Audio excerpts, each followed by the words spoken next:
Hi, I'm Dr. Jesse Schultz, physical therapist at McWanago, Wisconsin. Today I'm going to be showing you a dynamic warm-up program if you're a runner or just any athlete. Now, this program is intended to balance out primarily for all the different stresses that an average running athlete will have on their bodies, assuming that you don't do anything else besides running. A lot of runners that are professional do a lot of extra running training, including weightlifting, core strengthening, stretching. Now, those I really have to advocate for any runner to also do. But for the average runner that I tend to see who are injured, usually because of training flaws or running form flaws, this dynamic warm-up, which probably should take about 15 minutes or so to do, will warm up and strengthen all the other muscles that you kind of need to help you run, not necessarily just the running muscles. You've got big muscles that help you move your body as you're running, but you've got a lot of little muscles that kind of help with the process. This will try to hit all those. Also, many aspects of this program will focus on basically correcting for those postural imbalances that so many of us have during the day. If you're a high school athlete and you're sitting down all day long in class, most of you, from what I've seen, are kind of slouchy. And many of us, too, that are even adults. If we have a desk job, we tend to sit a little bit slouched. Some of these aspects of the warm-up program will balance out for some of those issues and help you become a better runner and just help you have a healthier body in addition to that. If you run and only run, some of you have good genetics and you're very physically prepared to do that, and you may never need to do this. But this is a good safety net, a good insurance program that you're going to get the most bang for your buck when you do run. And if you have a limited time for running, and you are a runner and you want to run, and you had the option of just running or doing this, I would give you kind of the recommendation of doing at least half of this workout, maybe instead of 30 seconds per exercise, 15 seconds of each exercise with a little bit less running time. More often than not, that should help you be, again, healthier and a better runner and a healthier, less painful runner many times. So, each of these exercises that I'll be showing you, I intend for you to do about 10 times per leg, if applicable, or about 30 seconds per exercise. Now, the first exercise I'll show you is a walking lunge. You want to keep your trunk vertical, and in addition to strengthening the legs, I want you to basically engage and kind of dynamically lengthen the hip flexors. So what we're going to do as you do this lunge with a vertical spine is you're going to either bend your trunk to the side or rotate. You will always be doing that towards the leg that is in the front, as you will see in a second.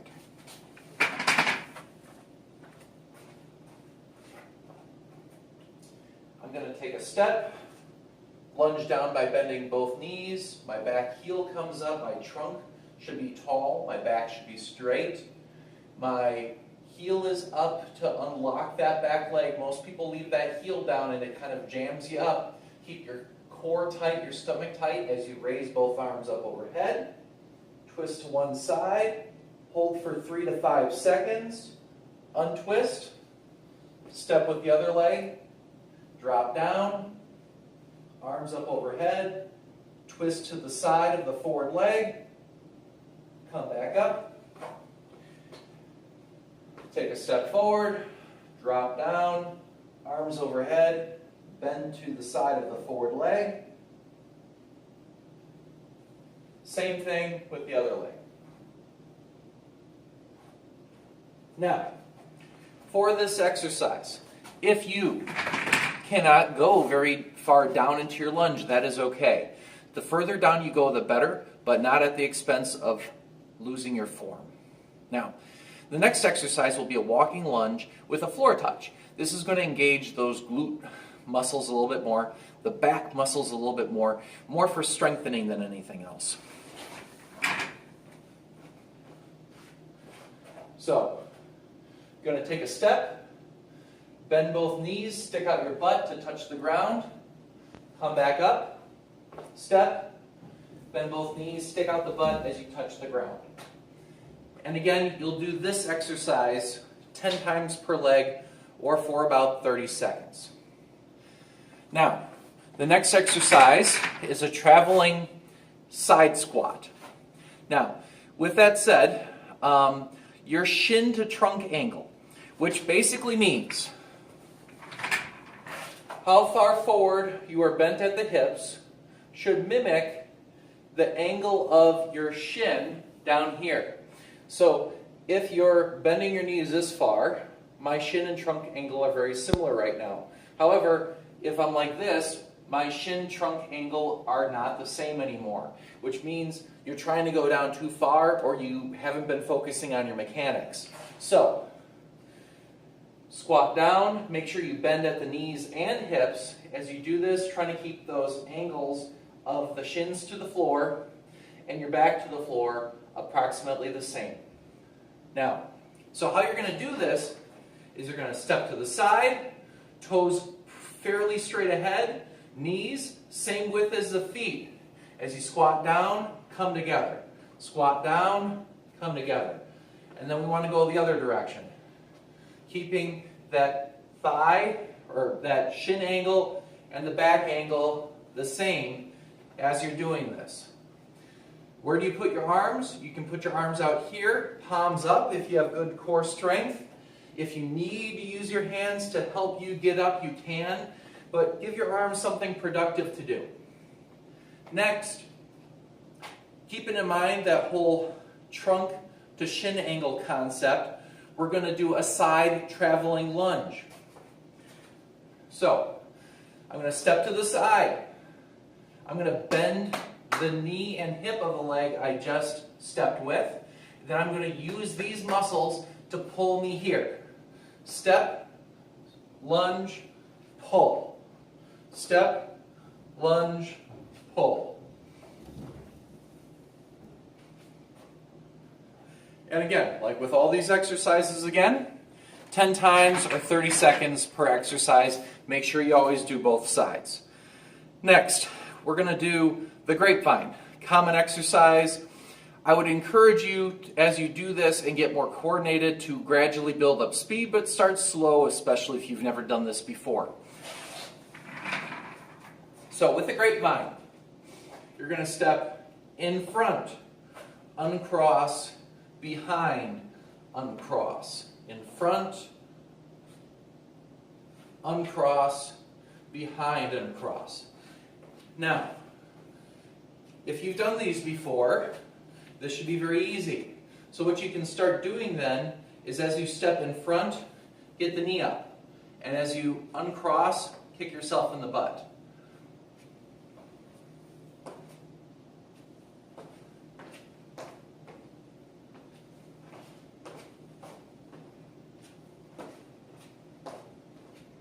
And we're runners. You should be using your arms as you do this. So, opposite arm and leg work together, just like I did there. It's easy to get them screwed up sometimes. Don't make a big deal out of it. Just reverse everything, get yourself back on track.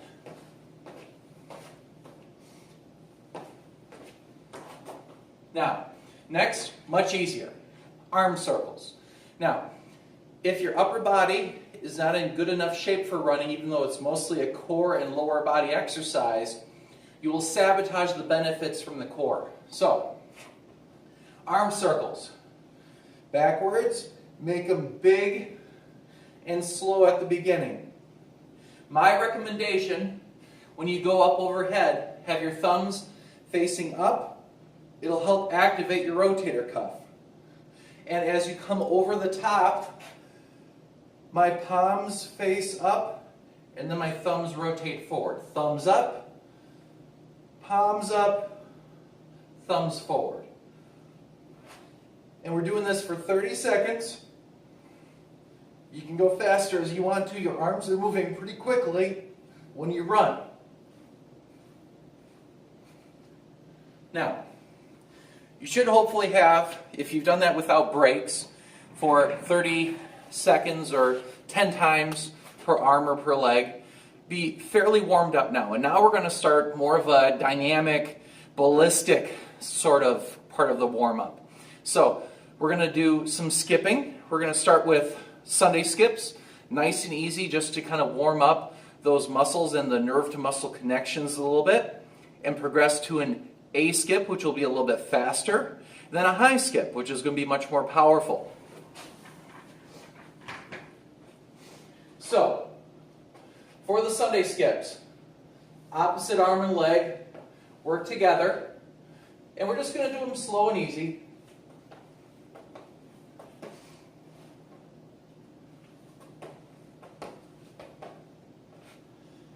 Not forced, just easy.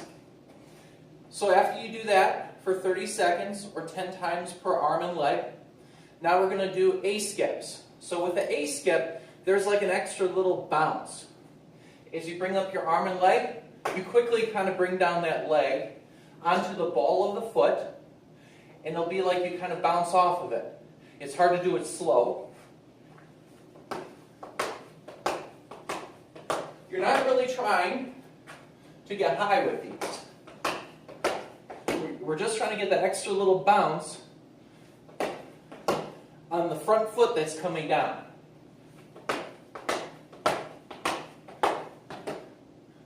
Next, the hardest one probably, the high skips. So, really using that arm and knee drive, you want to really pop yourself up in the air as high as you can.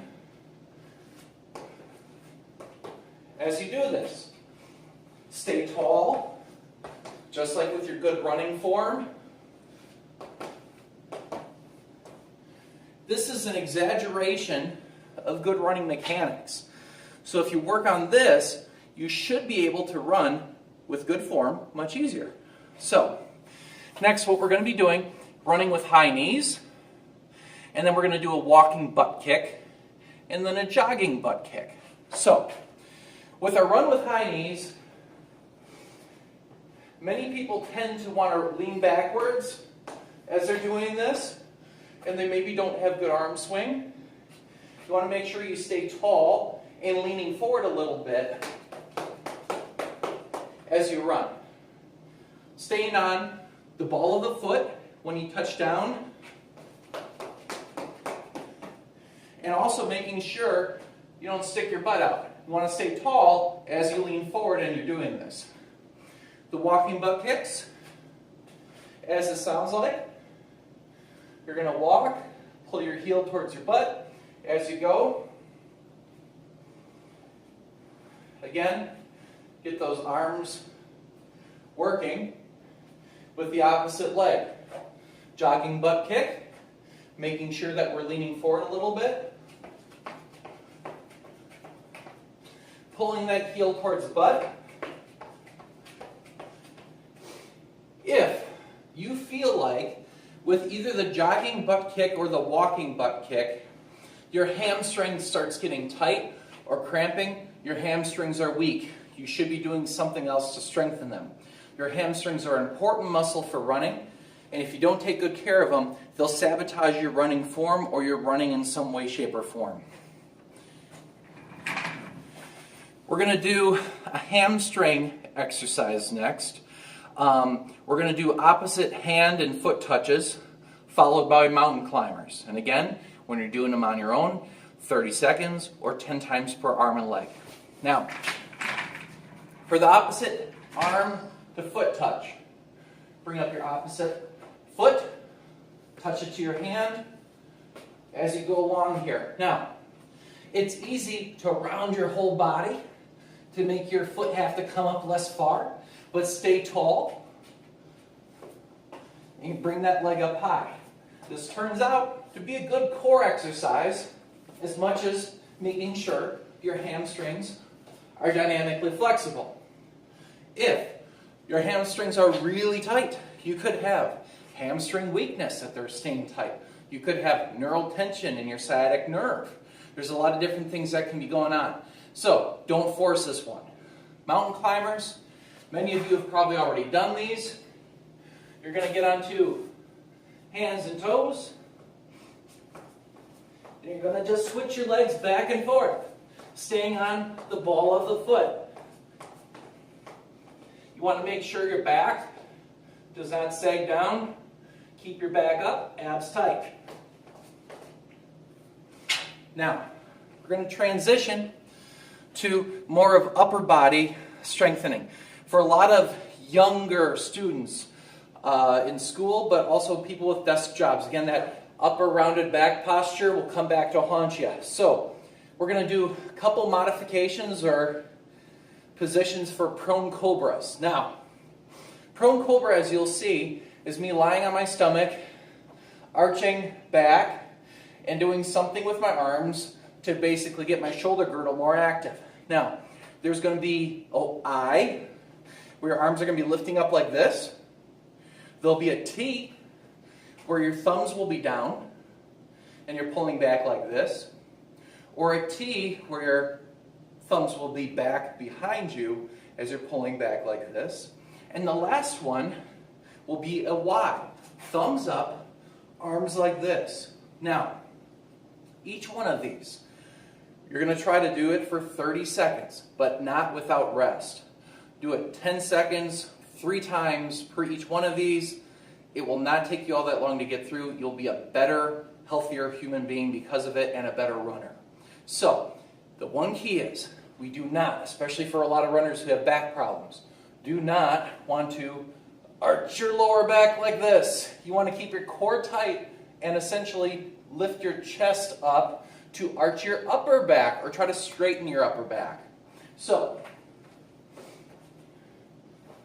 we're going to do the I first. Arms at the sides. Stomach tight. Lift up my chest. Hold like this. Pull your shoulder blades back. After we hold for 10 seconds, you rest and repeat twice more. T's. Thumbs up or thumbs down. Doesn't matter. Whatever you want to start with. Stomach tight. Keep your back still. Don't let it arch. Lift up your chest. Lift up your arms. Squeeze those shoulder blades together. Again, we're going to hold for 10 seconds. Relax and repeat twice more. Now, the second T. Whatever arm position you didn't do. If you did thumbs up the first time, do thumbs down now, or vice versa. Stomach tight. Don't let your back arch. Lift up your chest. Pull back your arms. Squeeze your shoulder blades together.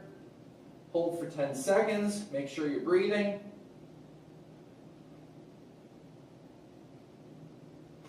Good. Now, last one. It's going to be the hardest for a lot of you. If you have any shoulder problems or very limited mobility in your upper back, this will be a challenge for you.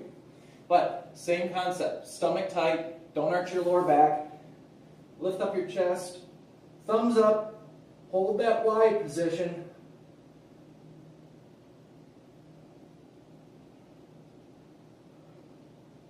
And make sure you're breathing as you do all those. And again, for that one as well, repeat 3 times for 10 seconds each. Now, I'm going to show you a plank. Now, depending upon your ability level, you can do one of 3 different types of planks. A goal, again, 30 seconds. So, if you are not all that strong in the core, which is very important for running, you can do a basic plank. Hands or elbows, feet on the ground. If you need to be on your knees, you can. But make sure your lower back isn't sagging down, it's pressed up. And if you can only barely hold this for 30 seconds, that's where you start. Now, if that is not all that hard for you, what you can do is try to activate those same stomach muscles, but a little bit more back. So what you're going to do now, again, if you're advanced enough to do this, instead, you can hold that plank, lift up a leg, squeeze those butt muscles at the same time as you're keeping your stomach tight. Hold for about 5 seconds before you put it down, and repeat on the other side. And just alternate back and forth. If that is easy for you to do, what you can try is an extra level of challenge. Again, focus on good plank form first. Stomach tight, back stays fairly flat. Hands and toes. Lift up the opposite arm and leg, holding that good plank form the whole time. It is better, again, to hold good form than try to rush it and get nothing out of these. So that'll get your core more warmed up now. We're going to do 2 of my different exercises for core now, stomach muscles specifically, side plank. If you can't do this from your elbow or hand and feet, like so, you can do it from your knees. Keep your knees bent to 90 degrees, lift up. The big object of this is to have 2 straight lines. One should have a straight line running right down the front. 2, one right down the side. Do not have your hips back as you're doing a side plank. You should have your hips forward so that you're straight. Whether your knees are bent or straight, it shouldn't matter. But 30 seconds per side. Next, 21 crunch. Lay on your back. Use your stomach muscles to flatten your back. Lift up one leg to 45 degrees as you're keeping your back flat. Reach up, touch the knee, bring your head and shoulder blades up off the ground. Hold for about 2 breaths. Let it back down. Flatten the back, lift the other leg, come up, hold for 2 breaths, come back down. And again, repeat for 10 times per side or 30 seconds. Now, we have to work a little bit of rotational control. So what we're going to do first is do some windshield wipers. And we're going to do this from the top down and also the bottom up. Now, you can do this and you can be lazy. You can cheat by using your arm muscles or your leg muscles, or you can do it the right way by using your obliques and your stomach. So, laying down, when we do the top part of it, with your legs up in the air, keeping them still, you're going to use your stomach muscles to control your upper body as you go over, then pull you back to the center. Arms and chest and shoulders over. Use your stomach muscles to pull you back to the center. Try to keep your arms straight as you're doing this. And the lower body, windshield wipers, upper body stays flat, legs go over, and use your stomach muscles to pull you back to the center. Over, pull you back to the center. And again, 10 times per side. Next, a bridge. If you can only do a bridge, lying on your back, lifting your hips up, that's okay. But if you can do 10 of these, then I would encourage you to up the ante a little bit. Lift your hips up. Keep them perfectly still. And extend one leg, holding your hips level and still. Let your leg back down. Switch legs. Lower your hips down. Up. Getting your hips fully up. Straighten one leg. Down, other leg, down, and lower down. Again, repeating 10 of those if you can do that advanced version, or just 10 of the basic ones. Now, if you can, I would encourage one other thing, just to kind of get your body moving a little bit more. You should already be maybe a little bit warm, sweaty. I would encourage you to jump rope, probably like 2-3 minutes of that. There's a lot of different ways you can jump rope, but if nothing else, it gets your coordination and rhythm going a little bit better. But jumping rope at the end of this is a good kind of final exercise. I hope you enjoyed this video. Hope it helped. Thank you for watching.